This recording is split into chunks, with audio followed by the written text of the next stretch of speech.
Paz e graça, irmãos e irmãs. Vamos abrir a palavra do Senhor no Antigo Testamento, no primeiro livro do profeta Samuel, no seu capítulo de número 10. E a leitura a partir do verso de número 6, seguindo até o verso de número 10. Aos que de casa nos acompanham, ouvirem a acompanhar, os textos também adicionais nos ajudam ou nos ajudarão também nesta reflexão acerca do tema que queremos refletir com você, irmão, com você, irmã, nesta oportunidade bendita. A presença do Espírito Santo autentica transformação.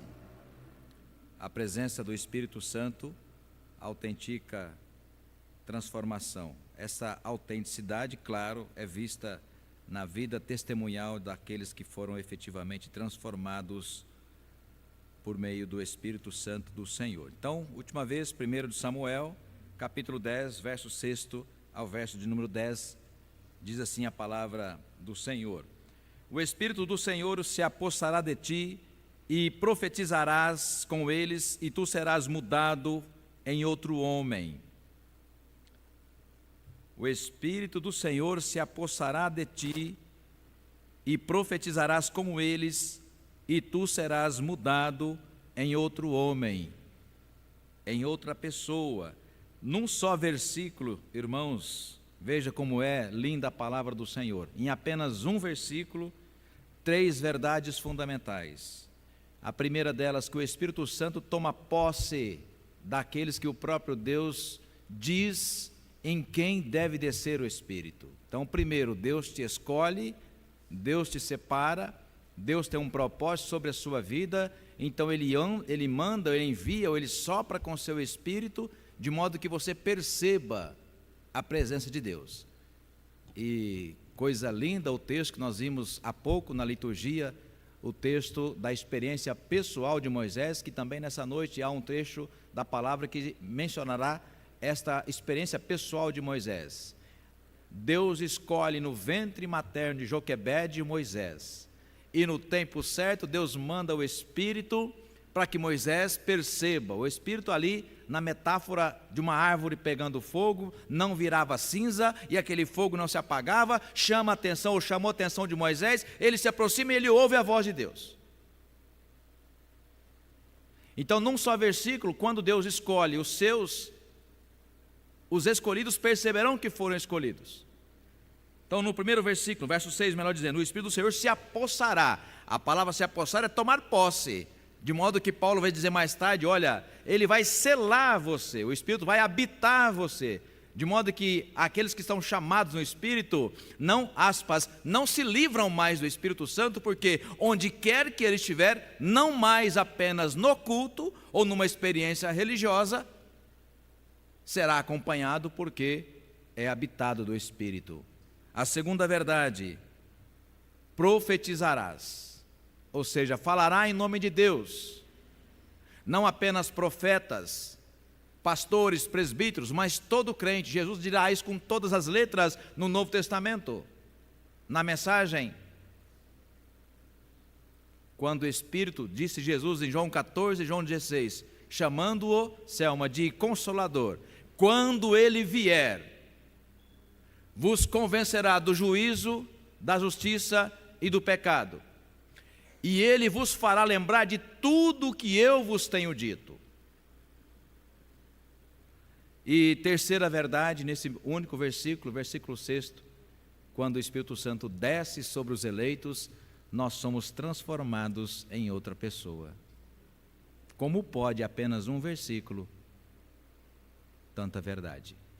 Na sequência, verso 7, quando estes sinais te sucederem, faz o que a ocasião te pedir, porque Deus é contigo. Irmãos e irmãs, fazer uma pausa aqui. Eu me lembro que alguns anos atrás, ministrando um curso de fim de semana em Dourados, e um dos textos bíblicos utilizado era este. E quando eu citei esse versículo 7, quando estes sinais te sucederem, faze o que a ocasião te pedir, porque Deus é contigo. E naquela conversa levantou uma pessoa e disse: pastor, mas não dá para, aspas, entender um pouco a bobagem que Saul fará mais tarde, porque a ocasião disse para Saul fazer o quê? O povo estava indo embora, preocupado porque tu não chegavas, falando do profeta Samuel, no tempo que nós havíamos combinado. Então, forçado pela circunstância, ele ofereceu o sacrifício, um holocausto, que não podia fazê-lo porque não era levita. Então, na fala daquele irmão na igreja, ele disse: não dá para, como se diz, entender ou, aspas, perdoar a bobagem que fizera Saul, porque afinal de contas a ocasião fez aquilo. O que disse lá, já digo para você aqui: se a ocasião é de pecado, como falamos pela manhã, se a ocasião, Halisson, é de contrariar o que diz a voz do Espírito Santo em nosso coração, então a ocasião vai pedir o que para nós? Ouça o Espírito, atenda ao Espírito, obedeça ao Espírito. De novo, quando estes sinais sucederem, quais sinais? Os sinais do fogo do Espírito, que quando fala aos seus eleitos, você pode estar no meio de uma multidão. Se apenas você fora escolhido, apenas você verá o sobrenatural de Deus. São os sinais que queimam o coração dos escolhidos de Deus. Faze o que é ocasião de pedir. Por quê? Porque Deus é contigo. Verso 8: tu, porém, descerás adiante de mim a Gilgal, e eis que eu descerei a ti para sacrificar o profeta Samuel, que era também levita. Vocês sabem, né? Samuel chegou criança no templo, com aproximadamente 5 anos de idade, quando Eucana e Ana o entregaram ao sacerdote para cumprir o voto de Ana. Então ele cresce no templo, será consagrado sacerdote e mais tarde profeta. E é este quem fala com Saul, escolhido por Deus, porque Deus havia escalado Samuel para que pudesse dizer que Saul era escolhido de Deus. Então ele diz claramente, verso 8: tu, Saul, descerás adiante de mim, ou seja, vai primeiro a Gilgal, e eis que eu vou depois, descerei a ti. Olha, eu descerei a ti para sacrificar o holocausto, ou seja, Samuel ia fazer, porque Samuel é levita, e para apresentar ofertas pacíficas. 7 dias esperarás, ou seja, espera lá 7 dias, até que eu venha ter contigo e te declare o que há de fazer. Verso 9: sucedeu, pois, que virando-se ele para o despedir-se de Samuel, Deus lhe, olha a coisa linda, mudou o coração. E todos esses sinais se deram naquele mesmo dia. Chegando eles a Gibeá, eis que um grupo de profetas lhes saiu ao encontro. O Espírito de Deus, de novo, se apossou de Saul e ele profetizou no meio deles. Até aí. Já eu te peço, obrigado. No dia 1º de janeiro de 99, e a despeito de ser o 1º de janeiro, ou seja, dia de ano, eu assumi minha primeira igreja como pastor lá em Goiânia.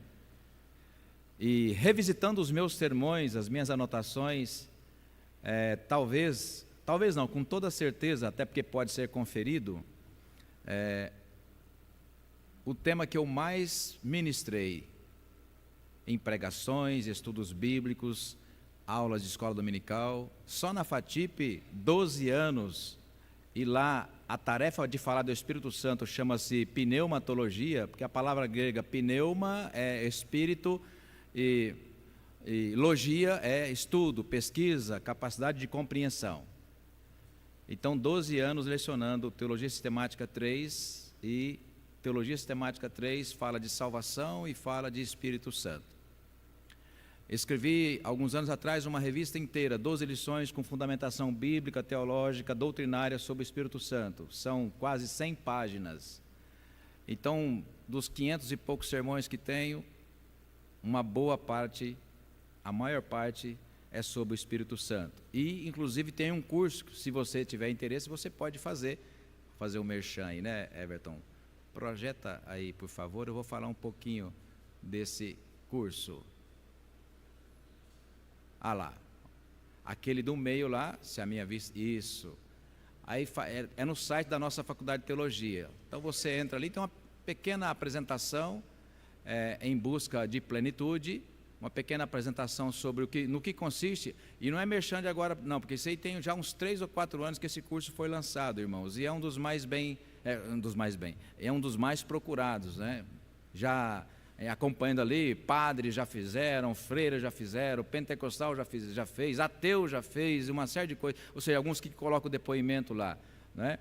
Então, assim, para dizer para você, da alegria do meu coração, obrigado, Everton, da alegria do meu coração como pastor, mas também como crente e leitor da Escritura Sagrada, o quanto esse tema sobre o Espírito Santo é importante na minha vida. Então, mais esta mensagem é uma mensagem de compartilhamento sobre a minha experiência com Deus. E dada a minha experiência familiar, dos meus pais, dos meus tios, dos meus familiares, inicialmente há 50, 60 anos atrás, dada a experiência dos meus pais, dos meus tios, das minhas tias, dos meus primos, nas igrejas pentecostais, 2 basicamente, Igreja Evangélica Avivamento Bíblico, que é onde eu literalmente nasci. Quando eu falo literalmente nasci, que vocês sabem, já ouviram tantas vezes essa história, que minha mãe grávida, nos dias de ganhar, estava lá assistindo aula, culto de quarta-feira, a gente chamava de culto de doutrina, numa quarta-feira, por volta das 8h30 da noite, perto de terminar o estudo bíblico, a bolsa, né, rompeu, e aquela aguaceira de bolsa mesmo, quando rompe, e aí saem correndo com a minha mãe e chamam aquela frase feita, né? Chama a dona Terezinha, né, que a Isaíde está ganhando o neném, ou vai ganhar neném. A dona Terezinha foi a minha parteira. E uma coisa linda que eu amo de paixão, toda vez que a minha mãe conta essa história, eu choro. Porque quando ela tirou, e a gente morava numa casinha bem humilde, na beira do córrego, e a parteira lá, e quando ela tirou, o Adilson, que isso é esse que vos fala, ergueu o bebê para cima: ei, Isaíde, esse aqui vai ser pastor, né? Se ela profetizou ou não, pastor eu sou, com muita honra e glória seja dada ao Senhor. Então, de lá para cá, irmãos e irmãs, por conta da experiência familiar, pentecostal, e também de muitas dúvidas, às vezes também de muita, desculpa a expressão, ignorância sobre o tema, parece que Deus disse aos meus ouvidos assim: Ruth e Paulo, olha, garoto, debruça-te sobre esse tema, estude a sério na Escritura Sagrada o que é o Espírito de Deus e o que é o Espírito do Senhor, ou o Espírito Santo. No Antigo Testamento, o Espírito Santo aparece, ou a expressão Espírito do Senhor aparece mais vezes do que no Novo Testamento. E na igreja, ou na tradição pentecostal, é muito comum fazer um recorte equivocado. Quando se fala de estudar o Espírito Santo, começa com Atos 2. Quem começa a estudar o Espírito Santo em Atos 2, já começa pelo menos 400 citações atrasadas. Já no segundo versículo da Bíblia, Gênesis 1, 2, já aparece lá o Espírito do Senhor, pairando sobre a face das águas. E o que é o Espírito Santo do Senhor? O que é o Espírito Santo de Deus? De forma bem simples, você pode traduzir: Espírito Santo é o poder de Deus fazer as coisas. Espírito Santo é a forma divina que Deus usa para descer à terra. Daí a expressão tão bela do sopro, de modo que você pode perceber, quando você coloca a mão aqui e sopra, você sente ali as moléculas, ou seja, o poder físico do sopro. Então, de forma carinhosa, eu costumo dizer que o Espírito Santo é um meio pelo qual Deus usa, e aí gosto muito, até porque sempre se repete essa frase aqui no altar do Senhor, no Ministério de Louvor, né? O Espírito Santo passeando entre nós. E Ele está entre nós, não apenas habitando o nosso coração, mas Ele está presente neste lugar. Então o Espírito Santo é a forma divina, material, você pode pensar, porque pneuma, vento, na física quântica, vento é matéria. Então você sente inclusive a presença de Deus, não apenas no seu coração, mas também neste lugar. Então o Espírito Santo é o poder de Deus de fazer as coisas e, sobretudo, de habitar em nós, de falar ao nosso coração, aos nossos ouvidos e mais, corrigir o curso da nossa caminhada.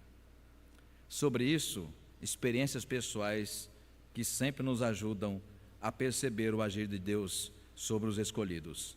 Como texto citado ou prometido, abra lá comigo, Êxodo, no capítulo 34, experiência linda, fenomenológica ou sobrenatural de Moisés. Êxodo 34, apenas 2 versículos. Êxodo 34, apenas o verso 29.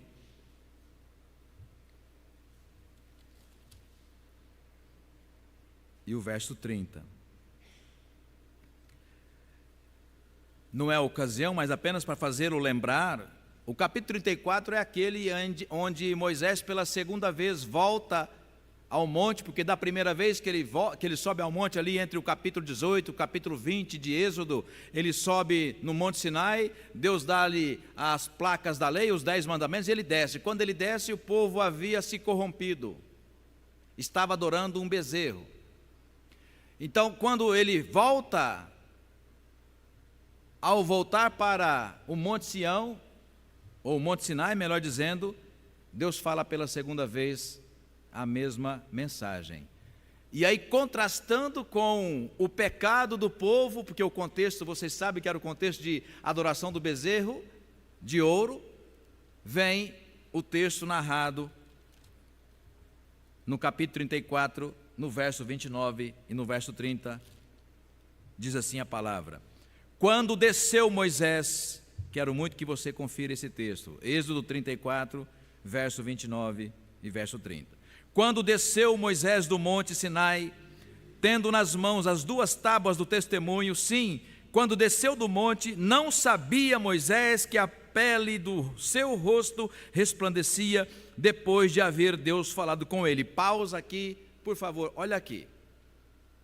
Quero dizer para você, a riqueza desse texto é tão grande, é tão maravilhosa, e você, Lília, não sabia qual era a mensagem que o pastor iria pregar. Então Deus havia de fato separado esse tema para essa noite, quando a Lília cita numa das divisões da liturgia sobre a glória de Deus, o desejo de Moisés de ver a glória de Deus. E sabe por que desejo, irmãos e irmãs? Porque já lá no início de Êxodo, Moisés já havia se tornado crente, porque é logo no começo de Êxodo que Moisés tem um encontro com Deus, e esse encontro que começa a marcar diuturnamente, ou seja, o tempo todo a vida de Moisés. E quando a gente sente de fato a presença de Deus, a gente quer crescer no Senhor, a gente quer mais de Deus. Eu quero é Deus. Não sei se foi essa canção que a gente cantou hoje aqui. Não? Não? Tem um chamado, teve uma outra também. Uma outra. Enfim, não é eu quero é Deus, mas há uma canção que fala sobre isso. Então, eu quero é Deus, ou seja, uma sede de Deus que vai aumentando, ao ponto de quando chega no ápice, Moisés diz: olha, Senhor, eu quero ver a tua glória. E não é pedido de adolescente, não, é de homem maduro na fé. Moisés já tinha mais de 40 anos, ainda que com pouco tempo de conversão, mas a experiência com Deus foi impactante. E ele quer crescer mais, ele quer buscar mais a Deus. E aí vem algo que eu gosto muito nesse verso 29, e faz um contraste com as vezes, com os equívocos que os avivados gostam de mostrar. E por que os equívocos? Aquele orgulho que não é santo, de querer dizer que fala em língua, de querer dizer que tem o dom da oração, de querer dizer que tem este dom, aquele outro dom, de querer dizer que tem uma vida consagrada, uma vida santa. Esse texto é tão tremendo, irmãos e irmãs, que quando desce Moisés, ele sequer havia percebido que a glória de Deus estava o quê? Resplandecente nas vestes dele. Então qual era o propósito? Mostrar, sem que Moisés soubesse, mostrar para aqueles que embaixo estavam adorando um bezerro de ouro: olha, veja a minha glória nas vestes de Moisés. É isso, Sandra, que Deus está dizendo nesse verso 29. Quando desceu Moisés do monte Sinai, tendo nas mãos as 2 tábuas do testemunho, sim, quando desceu do monte, está escrito aí para você conferir 1.000.000 de vezes, não sabia Moisés que a pele do seu rosto resplandecia o quê? A glória de Deus, porque Deus havia falado com ele.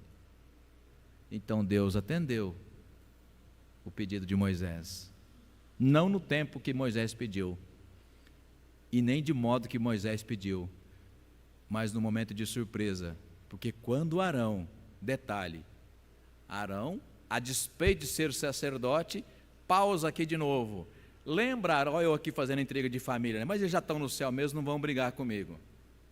Arão é o mesmo irmão de Moisés, junto de Miriam, que tinham, aspas, inveja da forma que Deus usava para falar com Moisés. Lá em Números você confere a história, Números 11, se enganado não estiver. Por que com Moisés Deus fala assim, tão próximo dele, né? Com a gente é por sonhos e revelações. E ele nem é tão santo assim, porque ele casou com uma mulher estrangeira. Ela falava da africana cuxita. Ou seja, Moisés havia casado não como uma hebreia, mas como uma mulher preta. E Miriam e Arão usam isso para dizer, olha, ele nem é tão santo assim. Detalhe, sabe como termina a história, né?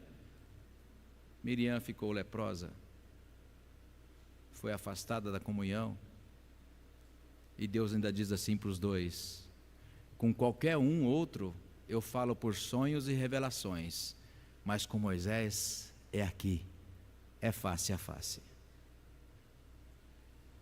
Intimidade com Deus.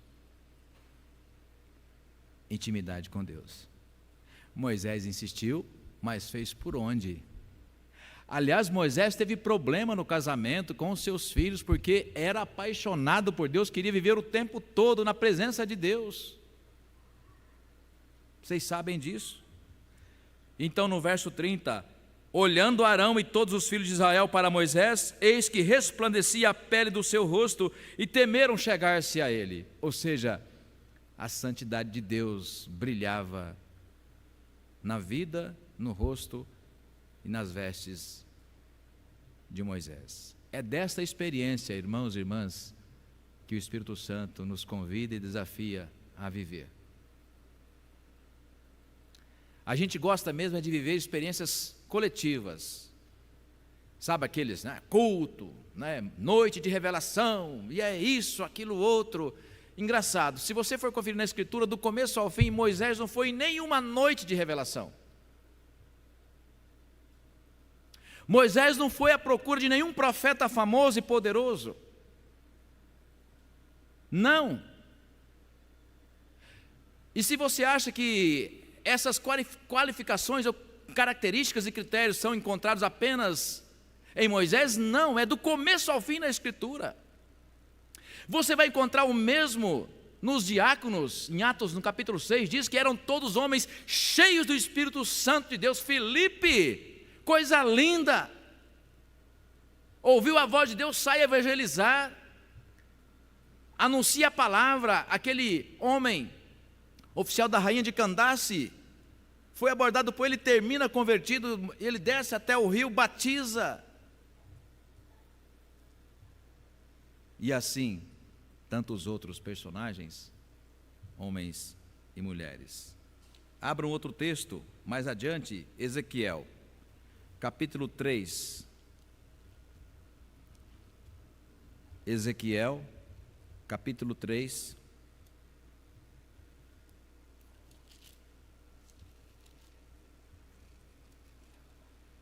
alguns versos salteados. No capítulo 3, versos 12 a 14. Você encontrou Ezequiel 3? 12 a 14. Levantou-me, olha só, o Espírito com letra maiúscula. Levantou-me o Espírito e ouvi por detrás de mim uma voz de grande estrondo que, levantando-se do seu lugar, dizia: bendita seja a glória do Senhor. Ouvi o tatalar das asas dos seres viventes, que tocavam umas às outras, e o barulho das rodas juntamente com eles, e o sonido de um grande estrondo. Então o Espírito me levantou e me levou. Eu fui amargurado na excitação do meu espírito, aí, caso, no seu interior, mas a mão do Senhor se fez muito forte sobre mim. Então fui a Tel-Abib, aos do exílio, que habitavam junto ao rio Quebar, e passei a morar onde eles habitavam, e por 7 dias assentei-me atônito no meio deles. Ou seja, por 7 dias, Ezequiel vai ficar atônito diante da glória de Deus e do propósito que Deus havia revelado em seu coração. Na sequência, ainda no capítulo 3, 23, levantei-me e saí para o vale, e eis que a glória do Senhor estava ali, como a glória como eu vira junto ao rio Quebar. Então, vou fazer uma pausa. Antes ele estava sozinho junto ao rio Quebar. Agora ele está acompanhado. Então veja, Marcial, que continua a experiência, ainda na dúvida, está queimando o coração, como de fato a glória de Deus como se manifesta, ele está em dúvida, mas percebe aos poucos Deus falando, eis que num certo momento não há mais dúvida, como ele relata no verso 23, levantei-me, saí para o vale, e eis que a glória do Senhor estava ali, como a glória que eu vira junto ao rio Quebar, ou seja, antes na primeira narrativa. E caí com o rosto em terra. Então entrou em mim o Espírito, letra maiúscula, e me pôs em pé, e falou comigo, e me disse: vai e encerra-te dentro da tua casa. Ou seja, para dizer que não havia dúvida de que o Espírito estava falando com Ezequiel. Irmãos e irmãs, ouçam. Espírito Santo é algo que se experimenta não no coletivo, mas no individual. Não há coletivo espiritual sem antes Deus tocar individualmente em cada coração, porque corre-se o risco de fazer uma experiência puramente religiosa. Próximo texto, Atos 4, 31. E prometo, após 2 textos em Atos, voltaremos para o texto base lá em 1 Samuel. Atos, no capítulo 4,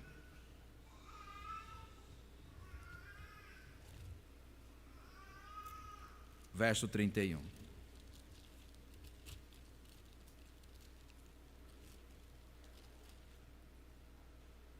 Passagem magnífica. Aqui uma experiência coletiva, e aqui cabe dizer coletiva porque naquele contexto o Espírito Santo havia descido coletivamente sobre todos, então aquilo que é feito no um, lá havia feito de uma vez só sobre todos, aproximadamente 120 pessoas. Tendo eles orado, tremeu o lugar onde estavam reunidos, todos ficaram cheios do Espírito Santo e com intrepidez anunciavam a palavra de Deus.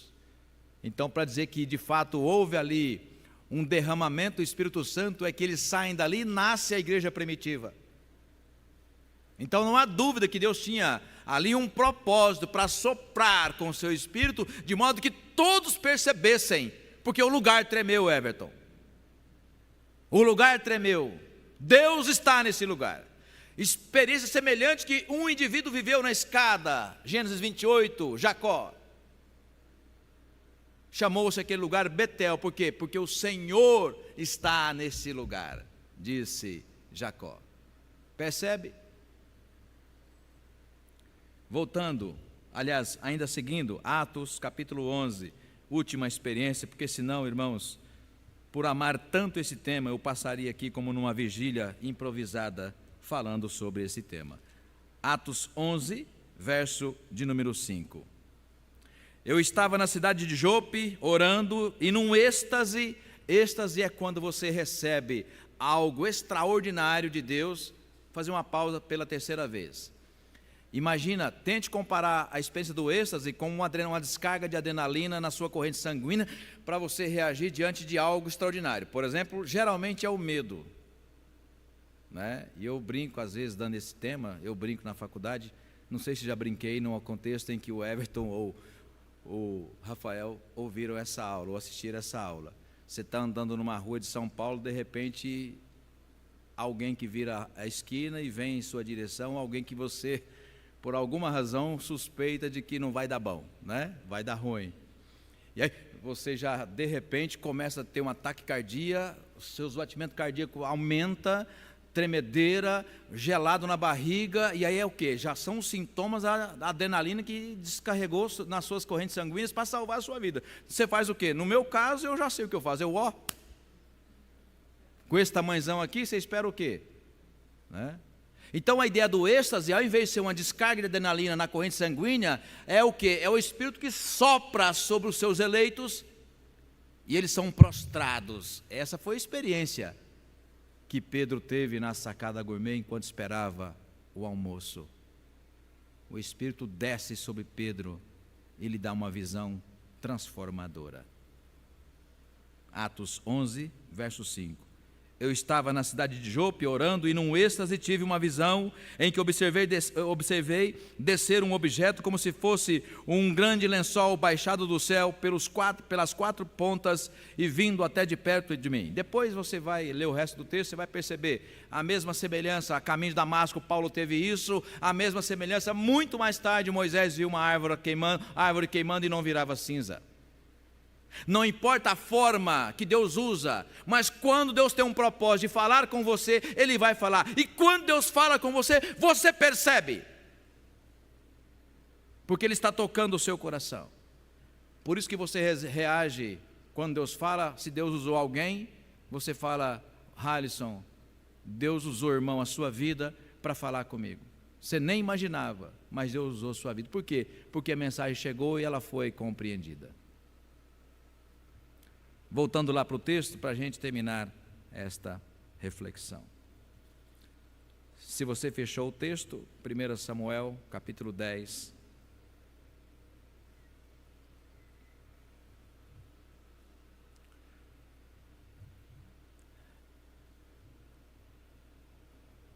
No verso de número 6, como há tanto frisei na introdução dessa mensagem, e eu quero repetir ainda nesse primeiro momento. Os 3 momentos que dividem esse texto, essa reflexão, serão breves. E no primeiro momento eu quero dizer para você que é o que eu creio, vivendo essa experiência e estudando esse tema há quase 30 anos. Não há transformação fora do Espírito Santo de Deus. Acredite. Não há transformação, claro, nós estamos no campo da vida espiritual. Se fosse no campo físico, né, quem quer perder peso tem muitas formas de se perder peso. Uma, por exemplo, está sendo muito bem gerida aí pelo Everton. Vocês perceberam, né, que neste ano ele perdeu vários. Quantos quilos foram, Everton?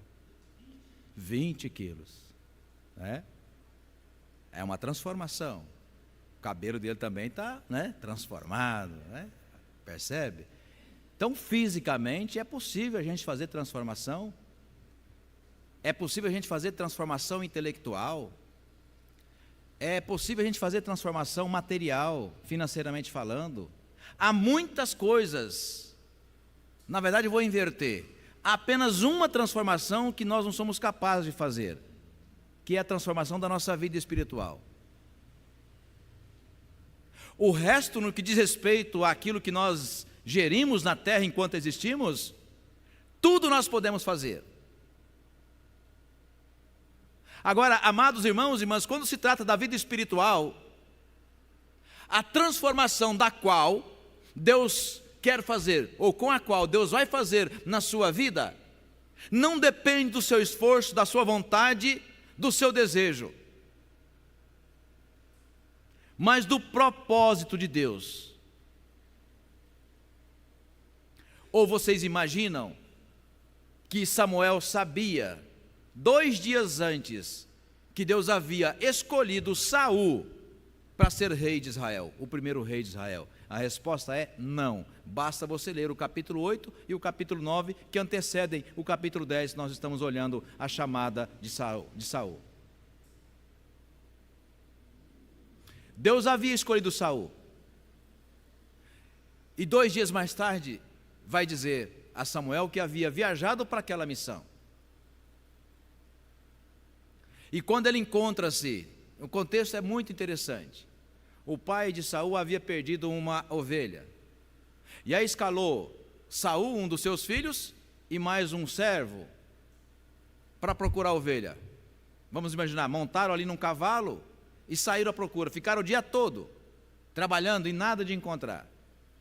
E aquele servo, funcionário da fazenda, conhecia Samuel.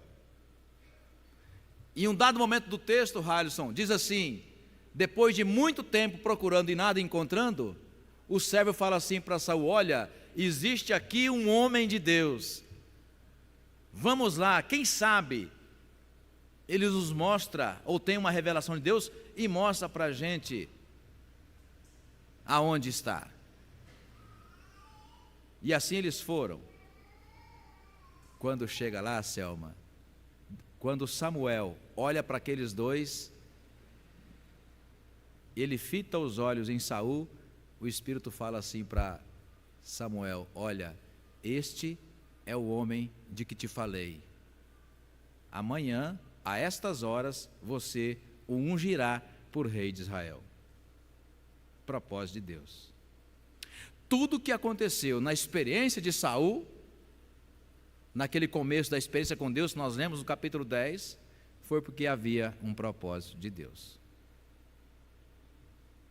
Então, no verso 6, o Espírito do Senhor se apossará de ti, profetizarás com eles, e tu serás mudado em outro homem.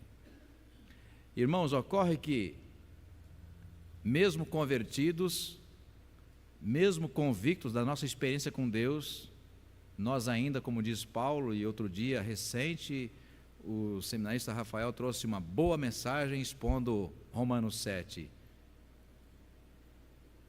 Mesmo o Moisés vivendo experiência grande, maravilhosa com Deus, ainda carregou, enquanto respirou nessa terra, uma natureza pecaminosa. Por isso Paulo mais tarde vai dizer que nós carecemos da glória de Deus. Dependemos da glória do Senhor. Porque a despeito, irmãos e irmãs, de tudo que Moisés, aliás, de tudo que Saul viveu com o Senhor, o texto diz claramente que o Espírito de Deus desceu sobre ele profetizou, ele teve uma experiência extraordinária, tal qual Pedro, tal qual Moisés, tal qual Saulo a caminho de Damasco.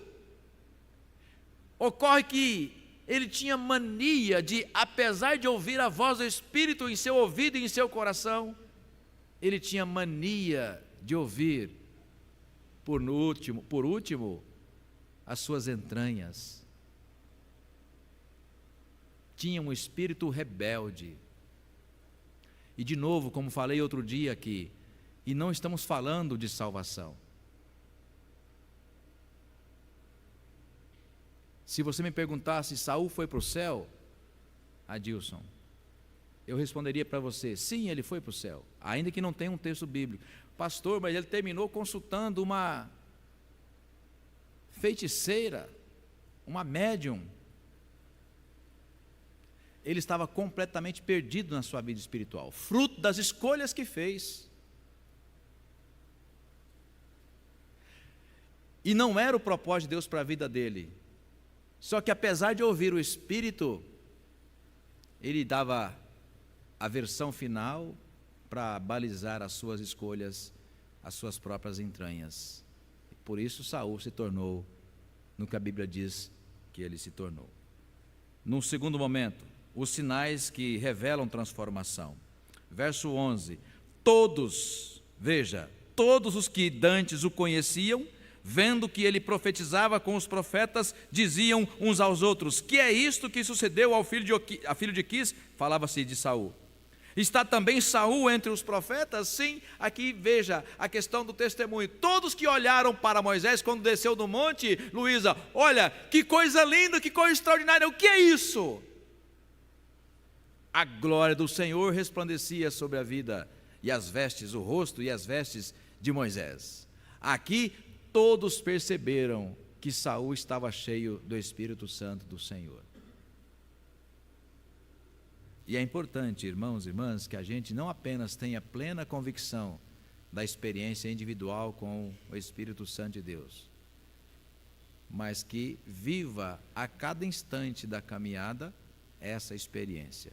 Porque se a gente ouve a voz do Espírito, a gente ouve também a voz do nosso próprio ego, da nossa própria vaidade, das nossas próprias vontades. Por isso Paulo define esse tema de modo tão claro, Sandra do Ibrahim, lá em Gálatas 5, quando diz que há uma luta entre espírito e carne. Espírito é o Espírito Santo, do propósito de Deus para você, e carne é o que? É a nossa vontade, que falei pela manhã, o nosso corpo, aquilo que bate profundamente, mesmo sabendo que é contra a vontade de Deus, a gente quer fazer. E por último, o Espírito habita e muda o coração. Verso 9. Sucedeu, pois, que virando-se ele para despedir-se de Samuel, Deus lhe mudou o coração. E todos esses sinais se deram naquele mesmo dia. Vou terminar aqui. Irmãos, mudar o coração não é impermeabilizar da nossa própria vontade humana. Mudar o coração ali é que Saul não tinha a mínima ideia do que Deus iria fazer, Everton, na vida dele. Mas naquele momento, quando Deus começou a fazer, ele teve plena convicção do que Deus estava fazendo. Então mudou o coração de Saul. Ele percebeu que teve um encontro com Deus. O que fez depois desse encontro com Deus, aí a Bíblia também diz o que ele fez.